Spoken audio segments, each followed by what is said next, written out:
Hello అందరికి ఈ రోజు నైట్ డిన్నర్ మా ఇంట్లో రండి చూపిస్తా.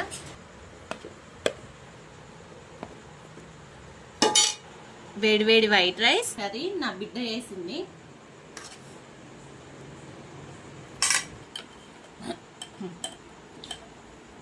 టమాటా పచ్చడి, ఇంకా మినప్పిండి బజ్జీ.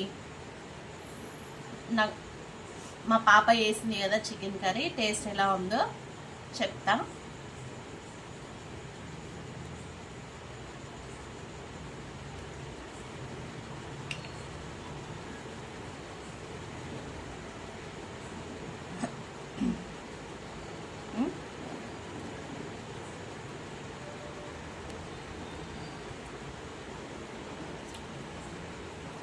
చాలా బాగా చేసింది ఫ్రెండ్స్. ఓకేనా, ఈరోజు